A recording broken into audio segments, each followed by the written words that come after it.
بسم الله الصلاة والسلام على رسول الله و علی آله و صحبه و من والاه. اما بعد، السلام علیکم و رحمت الله تعالی و برکاته.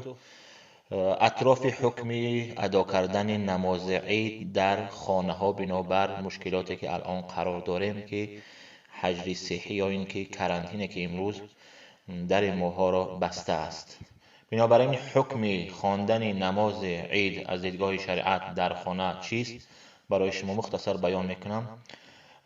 بنابراین که امروزها نماز جماعت یا اینکه نماز عید در مساجد یا اینکه در صحنها و در دشتها برپا نمی شود، بنابر همین علما اجازت دادند که ما می توانیم نماز عید را در خانه ها برپا کنیم و از ثواب این نماز عید محروم نمانیم.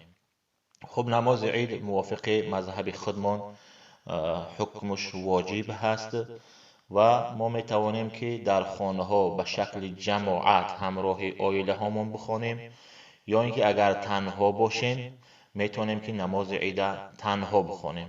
خب برای همه معلوم است که نماز عید وقتش بعد از برآمدن آفتاب، بعد از 15 دقیقه او طرف تا زوال، تا نیم ساعت یا اینکه 20 منوت به نماز پیشین ماندن وقت نماز عید است.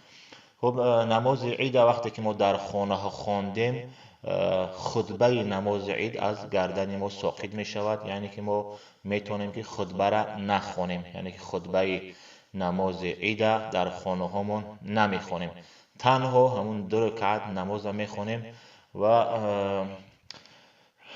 خواندنش، یعنی که طریق خواندنش نیت کردم بگذارم 2 رکعت نماز عید فطر با جمله تکبیراتش که واجب این وقت است، روی آوردن به قبله من جهت خانه کعبه. اگر تنها باشی خالص لله اختیار نمیگوی، خالص لله تعالی الله اکبر. اگر از پشت امام باشی و برای جماعت خوانده باشین، پس شما اقتدا کردن به امام حاضر ایستاده میگید. سپس خواه امام باشی خواه مقتدی باشی، بعد از تکبیر تحریمه سبحانك اللهم خوانده می شود. پیش از اعوذ بالله 3 بار تکبیر گفته می شود، دستا را به گوش برده می شود، الله اکبر الله اکبر الله اکبر.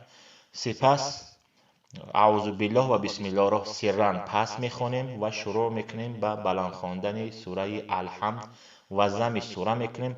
بعد از آن رکوع می رویم مثل نمازهای هر وقته. بعد از آن باز میخیزیم برای رکعت دوم، بسم الله گفته سرا الحمد میخوانیم. بعد از آن سوره ضم میکنیم.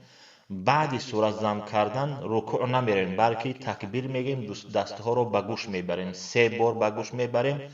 مراتبه 4 دستا رو به گوش نبرده رکوع میکنیم، یعنی که تکبیر 4 این تکبیر رکوع است. پس از آن مثل همین نمازها رکوع میکنیم و سجده میکنیم و سلام میدهیم، انشاءالله که اجر نماز عید گرفته هستیم. و در این روزها بعضی سنت هایی که ما میتونیم استفاده کنیم، استعمال کنیم، یعنی که سحر خسته لباس زیبا میپوشیم، اگرچه در خانه هم باشیم خوشبویی میکنیم، اگر مسواک داشته باشیم مسواک میزنیم.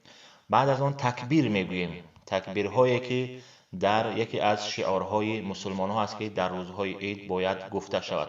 بعد از آن تکبیر میگوییم و در خانه انشاءالله می نشینیم اگر امکان بیرون برآمدن نباشد.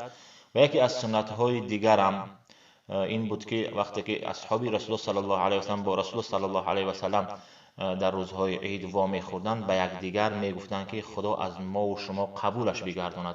پس ما میتوانیم که این چیز رو با سبب پیامک های تلفنی یا اینکه زنگ میزنیم به دوستان، این روز را تهنیت میگوییم و در حق خود و آنها دعا میکنیم که خدا از ما و شما این رمضان را قبول بگرداند و این نماز را از ما و شما قبول بگرداند.